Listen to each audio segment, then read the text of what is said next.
दोस्तों, एक मर्तबा हजरत अली रदी अल्लाह ताला अन्हो मस्जिद कूफा के मिंबर पर खड़े होकर खुतबा दे रहे थे। जैसे ही खुतबा खत्म हुआ तो सामईन में से एक शख्स उठा और कहने लगा, ए हजरत अली रदी अल्लाह ताला अन्हो, मैं शाम से कई महीनों का सफर तय करके कूफा तक पहुंचा हूं ताकि मैं आपसे कुछ सवालात कर सकूं, तो इसलिए मैं आपसे कुछ सवालात करना चाहता हूं। हजरत अली रदी अल्लाह ताला अन्हो ने फरमाया, ए इब्ने आदम, तुम जो सवाल करना चाहते हो बिला झिझक मुझसे पूछ सकते हो। तब वो शख्स कहने लगा, ए अली रदी अल्लाह ताला अन्हो, मेरा सबसे पहला सवाल यह है कि अल्लाह ताला ने सबसे पहले किस चीज को पैदा फरमाया था। मेरा दूसरा सवाल है कि आप मुझे कायनात की 10 ताकतवर तरीन चीजों के नाम बताएं। मेरा तीसरा सवाल यह है कि वो ऐसी कौन सी चीज है जो सांस लेती है मगर इसमें गोश्त या खून ऐसी कोई चीज नहीं है। मेरा चौथा सवाल यह है कि अल्लाह ताला ने सबसे पहले आसमान को किस चीज से पैदा फरमाया। मेरा पांचवा सवाल यह है कि आप मुझे 7 आसमानों के नाम बताएं। मेरा छठा सवाल यह है कि आप मुझे आसमान के तालों और इनकी कुंजियों के बारे में मालूमात फराहम करें। मेरा 7वां सवाल यह है कि मुझे जमीन की सबसे बेहतरीन वादी का नाम बताएं। इसके बाद मेरा 8वां और सबसे आखिरी सवाल यह है कि रुए जमीन पर जो सबसे बदतरीन और भयानक वादी है उसका नाम क्या है।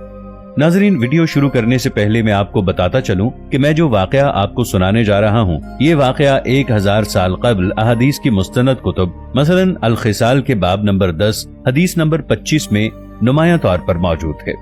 दोस्तों, हजरत अली रदी अल्लाह ताला अन्हो ने फरमाया, ए इब्ने आदम, तुम्हारा सबसे पहला सवाल यह है कि अल्लाह ताला ने सबसे पहले किस चीज को पैदा फरमाया था। तो तुम जान लो, अल्लाह ताला ने सबसे पहले नूर को पैदा फरमाया था। तुम्हारा दूसरा सवाल यह है कि इस कायनात की 10 ताकतवर तरीन चीजें कौन सी हैं। तो अल्लाह ताला ने इस पूरी कायनात में सबसे ज्यादा ताकतवर पत्थर को पैदा किया। अल्लाह ने इससे भी ताकतवर चीज लोहे को पैदा किया जो पत्थर को काट सकता है। इसी तरह आग को लोहे से भी ज्यादा ताकतवर बनाया जो लोहे को पिघला देती है। आग से ताकतवर पानी है जो आग को बुझा देता है। पानी से ज्यादा ताकतवर बादल हैं जो पानी को आसमान पर उठाए फिरते हैं। बादल से ज्यादा ताकतवर हवा है जिसकी वजह से बादल आसमान पर इधर उधर उड़ते रहते हैं। हवा से ताकतवर हवा का फरिश्ता है जो हवाओं को जमीन पर चलाता है। हवाओं के फरिश्ते से ज्यादा ताकतवर मलकुल मौत है जो हवा के फरिश्ते को भी अल्लाह के हुक्म से मौत दे सकता है। मलकुल मौत से भी ज्यादा ताकतवर मौत है जो खुद मलकुल मौत को भी मौत दे देगी। मौत से भी ज्यादा ताकतवर अल्लाह ताला का हुक्म कुन है। जब अल्लाह किसी काम के करने का हुक्म जारी करता है तो फिर कोई भी शय उसके काम के बीच रुकावट नहीं बन सकती और वो काम अल्लाह के हुक्म से होकर रहता है। ऐ इब्ने आदम, तुम्हारा तीसरा सवाल यह है कि वो ऐसी कौन सी चीज है जो सांस तो लेती है मगर इसमें गोश्त पोस्त और खून मौजूद नहीं है। तो तुम जान लो, वो चीज सुबह है। अल्लाह रब्बुल इज्जत ने कुरान पाक में इरशाद फरमाया है, कसम है रात की जब वो जाने लगे और सुबह की जब वो सांस लेकर आने लगे। दोस्तों, ये चांद, सूरज, सितारे, सैयारे, कहकशाएं, जमीनो आसमान, सुबह और शामें, ये सब भी अल्लाह ताला की मखलूकात हैं। इसीलिए अल्लाह ताला कुरान पाक में सूरतुल इसरा पारा 15 आयत 44 में इरशाद फरमाता है, 7 आसमान और 7 जमीनें अल्लाह की तस्बीह बयान करते हैं और हर वो चीज भी जो 7 आसमानों और 7 जमीनों में रहती है, और ऐसी कोई भी चीज नहीं जो अल्लाह ताला की तारीफ के साथ उसकी तस्बीह बयान न करे, मगर तुम उनकी तस्बीह को समझते नहीं हो। कुरान पाक की इस आयत के मुताबिक 7 आसमानों और 7 जमीनों में रहने वाली मखलूकात के अलावा खुद 7 आसमान और 7 जमीनें अल्लाह पाक की तस्बीह बयान करते हैं, लेकिन हम इंसान इन चीजों के हम्दो सना करने के अंदाज को समझ नहीं सकते। फिर हजरत अली रदी अल्लाह ताला अन्हो ने फरमाया, ए इब्ने आदम, अब तुम्हारा अगला सवाल यह है कि अल्लाह ताला ने पहले आसमान को किस चीज से पैदा फरमाया। तो जान लो, अल्लाह ताला ने पहले आसमान को पानी के बुखारात से पैदा फरमाया। बुखारात पानी के उस भाप या धुएं को कहते हैं जो पानी गर्म होने के बाद निकलने लगता है। अल्लाह सुब्हानहू व तआला ने इसी भाप और धुएं से पहले आसमान को बनाया है। ऐ इब्ने आदम, तुम्हारा अगला सवाल यह है कि तुम्हें 7 आसमानों के नाम बताए जाएं। तो जान लो कि अल्लाह पाक ने पहले आसमान का नाम रफी रखा है और इसे पानी और धुएं से तख्लीक किया है, और दूसरे आसमान का नाम कैजूम है और ये रंग में तांबे के रंग जैसा दिखता है। तीसरे आसमान का नाम मारूम है और ये सुर्ख माइल खाकी रंग का है। चौथे आसमान का नाम अरफालून है, ये आसमान चांदी के रंग जैसा है। पांचवें आसमान का नाम हायहून है, इसका रंग सोने के रंग जैसा है। छठे आसमान का नाम अर्रूस है, ये सब्ज याकूती रंग का है। और फिर सातवें आसमान का नाम अजमा है, इसका रंग सफेद मोती यानी नूर जैसा है।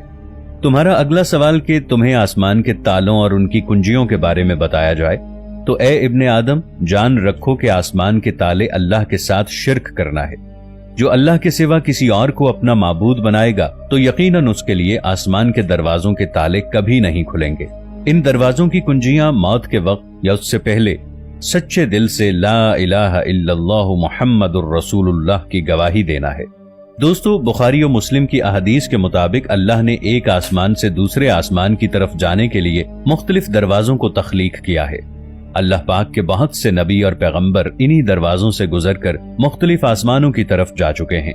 बुखारी और मुस्लिम की इन्हीं अहदीस के मुताबिक हजरत आदम अलैहिस्सलाम पहले आसमान पर, हजरत याह्या अलैहिस्सलाम और हजरत ईसा अलैहिस्सलाम दूसरे आसमान पर, हजरत यूसुफ अलैहिस्सलाम तीसरे आसमान पर, हजरत इदरीस अलैहिस्सलाम चौथे आसमान पर, हजरत हारून अलैहिस्सलाम पांचवें आसमान पर, हजरत मूसा अलैहिस्सलाम छठे आसमान पर और हजरत इब्राहीम अलैहिस्सलाम सातवें आसमान पर मौजूद हैं। अल्लाह रब्बुल इज्जत ने सूरतुज़ ज़ारियात की आयत नंबर 7 में इरशाद फरमाया है, कसम है रास्तों वाले आसमान की। यानी कुरान की इस आयत के मुताबिक अल्लाह ताला ने आसमान में रस्तों को भी बनाया है। अल्लाह के नबी इन्हीं रास्तों से गुजरकर मुख्तलिफ आसमानों पर जा चुके हैं।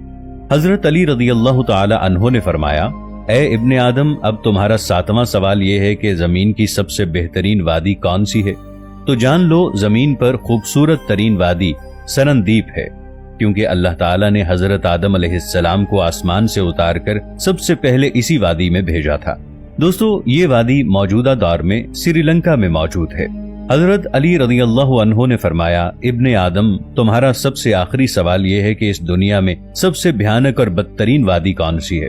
तो हजरत अली रज़ियल्लाहु अन्हु ने इस आदमी के सवाल पर यह बयान फरमाया कि दुनिया की भयानक और बदतरीन वादी यमन में मौजूद है और इस वादी का नाम बैरहूत है, क्योंकि यह वादी जहन्नम की वादियों में से एक वादी है, जहां पर मरने के बाद काफिर और मुशरिक लोगों की रूहों को अजाब दिया जाता है।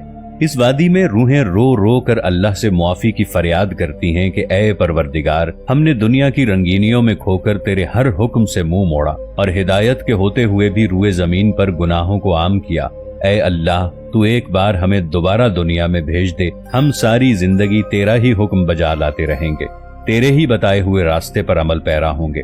लेकिन अफसोस, सब वक्त गुजर चुका होगा। उनके रो रो कर मुआफी मांगने पर भी अल्लाह उनको मुआफ नहीं करेगा। इसलिए दोस्तों, अभी वक्त है, अल्लाह की रहमत में आ जाओ, इससे पहले कि आपको पछताना पड़े। अल्लाह ताला हम सब का हामी और नासिर हो, आमीन। दोस्तों, वीडियो अच्छी लगी हो तो इसे लाइक और शेयर जरूर कीजिएगा। मिलेंगे एक नई वीडियो के साथ, तब तक के लिए अल्लाह निगहबान।